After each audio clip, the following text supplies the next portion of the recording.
selamat pagi kepada Bapak Puji Utomo yang seorang dokter hewan yang akan menyampaikan presentasi pada pagi hari ini tentang materi biosecurity benteng awal pencegahan penyakit ayam. Selamat pagi juga kepada Bapak Ibu audiens di mana berada. Langsung saja kita mulai presentasi pada pagi hari ini yang akan disajikan oleh Dr. Puji. Saya persilahkan. Baik, Wita, terima kasih atas waktunya. Assalamualaikum warahmatullahi wabarakatuh. Salam sejahtera bagi kita semua. Selamat pagi Bapak dan Ibu semuanya. Alhamdulillah, puji syukur kehadirat Tuhan Yang Maha Esa, Allah Subhanahu wa Ta'ala, di mana di pagi hari ini kita dapat berkumpul kembali dengan keadaan sehat walafiat. Di pagi hari ini saya akan sedikit mempresentasikan materi yang berjudul Biosecurity Benteng Awal Pencegahan Penyakit Ayam. Jadi biosecurity adalah sistem pertahanan paling luar dan pertama yang bisa melindungi ayam dari bibit penyakit. Jika pertahanan sejak awal lemah, maka bibit penyakit yang banyak terdapat di lingkungan luar akan leluasa menginfeksi ayam. Dan bukan tidak mungkin lapisan pertahanan di dalam tubuh ayam pun tidak sanggup untuk menghalaunya. Mengapa biosecurity penting? Karena pada dasarnya setiap makhluk hidup termasuk ayam memiliki sistem pertahanan tubuh alami melalui kerja beberapa organ di dalam tubuhnya. Jika ayam sakit, menunjukkan bahwa terjadi ketidakseimbangan antara bibit penyakit, lingkungan, dan host base ayam. Hal ini bisa terjadi karena meningkatnya jumlah bibit penyakit di lingkungan atau menurunnya daya tahan tubuh ayam akibat perubahan lingkungan seperti perubahan cuaca ekstrim.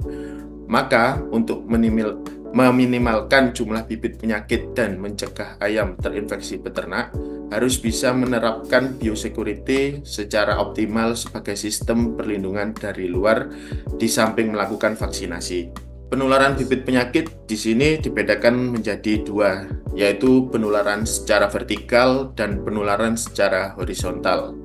Kita akan bahas satu-satu. Next. Penularan secara vertikal yaitu terjadi melalui saluran reproduksi induk ayam, yaitu melalui ovarium atau oviduct yang terinfeksi.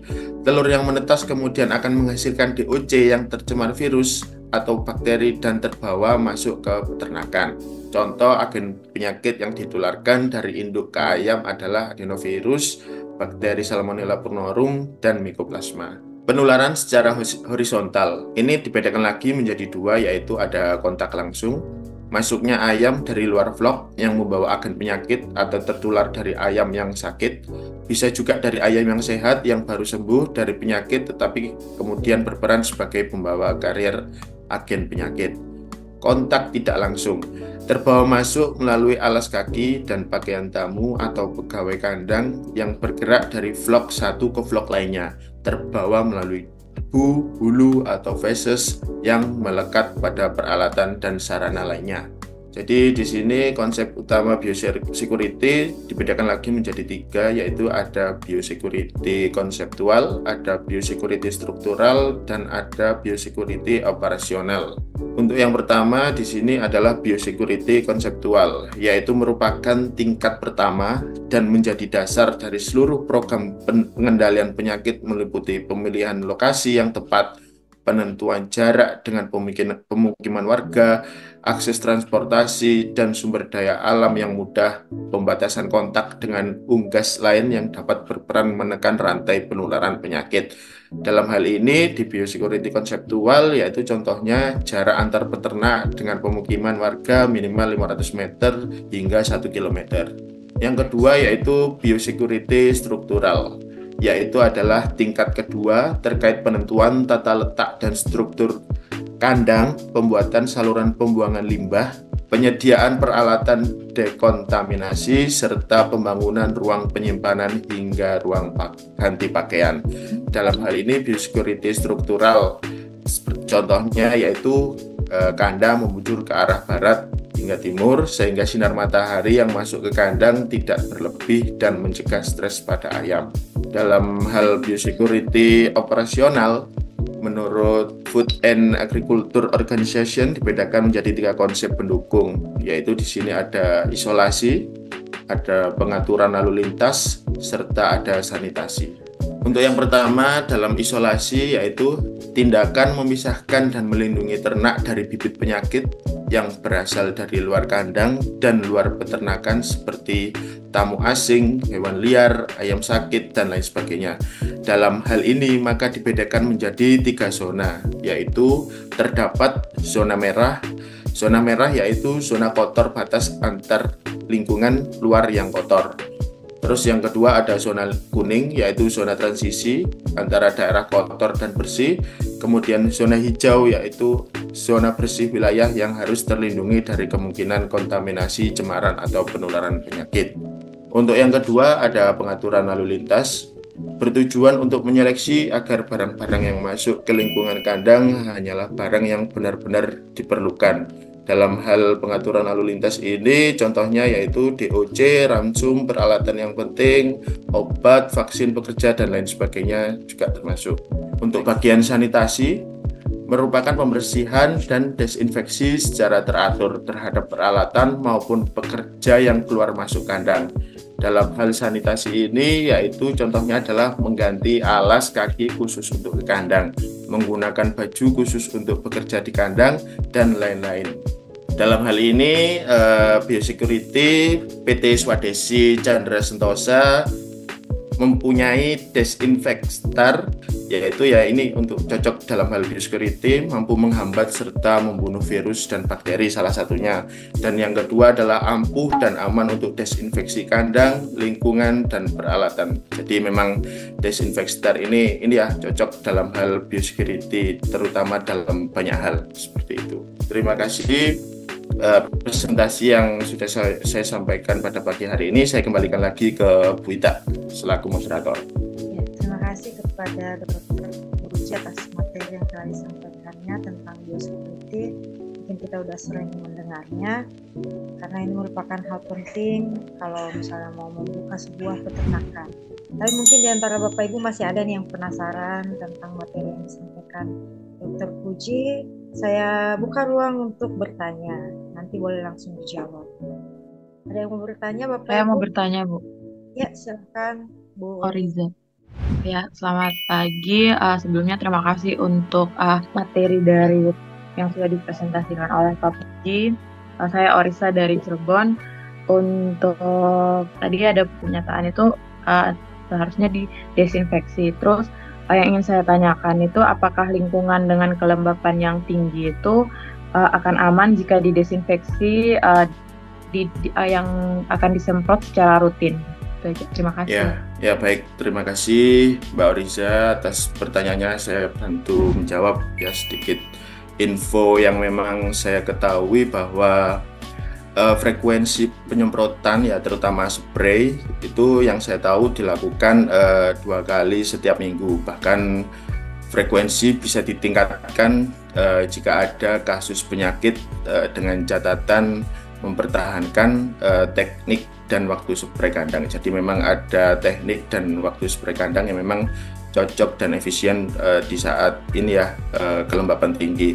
Selain itu memang teknik dan waktu spray yang tidak tepat waktu dan dapat memperparah tingkat kelembapan kandang itu juga bisa terjadi akibat tidak benarnya teknik dan waktu spray itu tadi. Maka dari itu ada yang perlu diperhatikan seperti kayak melakukan spray desinfektan saat kondisi masih ada sedikit hembusan angin, itu salah satunya. Terus kemudian hindari kayak spray desinfektan pada saat puncak kelembapan di dalam kandang.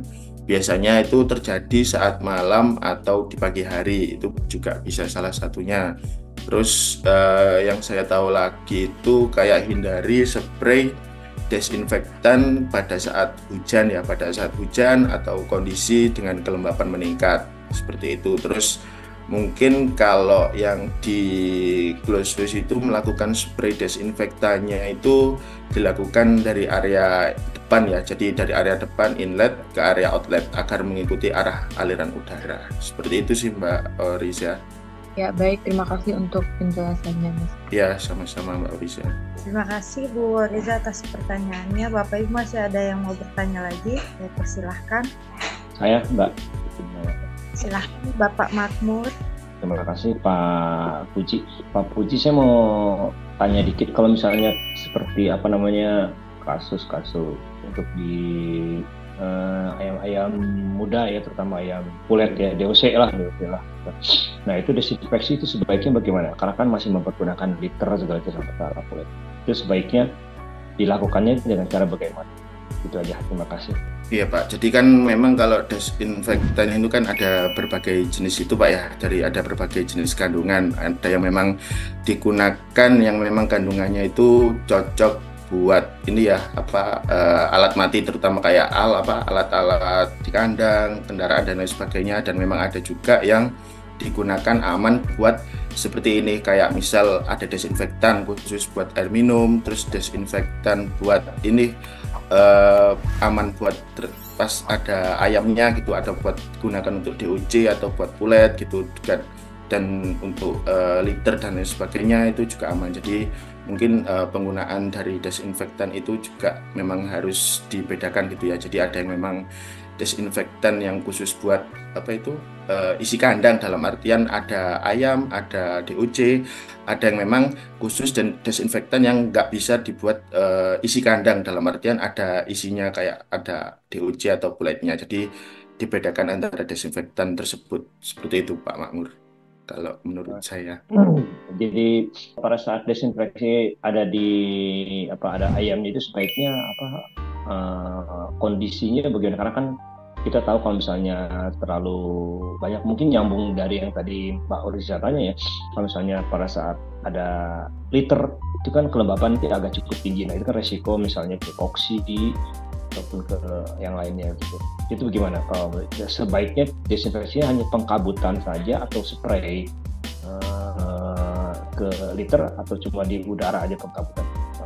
Kalau itu kan memang kalau kelembapan kan juga bisa melembabkan itu Pak ya, salah satunya benar yang dikatakan Koksi. Jadi memang itu cukup dikabut aja, karena memang kalau kandungan air spray itu tingkat airnya juga terlalu deras atau itu malah membasahkan dari liter tadi, malah nggak baik juga ya di kandang. Jadi mungkin dikasihkan tentang pengkabutan aja. Jadi benar-benar kandungan dari air itu tadi benar-benar tipis. Jadi sehingga pas penyemprotan desinfeksi itu tidak terlalu menekan dari kelembapan itu tadi sih Pak. Seperti itu kalau menurut saya. Jadi ibaratnya kan jangan terlalu basah untuk volume airnya. Oh iya, oke, baik. Makasih Dokter Puji. Kasih. Baik Pak, sama-sama. Ya, terima kasih Pak Makmur. Oke, kalau tidak ada yang mau bertanya lagi, terima kasih atas materi yang telah disampaikan. Dokter Puji boleh menyimpulkan. Ya, baik. Terima kasih Bu Ita. Jadi kesimpulan pada presentasi yang barusan saya sampaikan tadi, yaitu biosecurity merupakan cara untuk mencegah serangan bibit penyakit dari luar tubuh ayam dengan meminimalisir bibit penyakit di lingkungan peternak dan kandang. Jadi jangan dianggap sepele, karena jika peternak sampai lengah dan mengabaikan biosecurity, maka berbagai macam ancaman penyakit bisa datang kapan saja. Sekian presentasi yang bisa saya sampaikan pada pagi hari ini.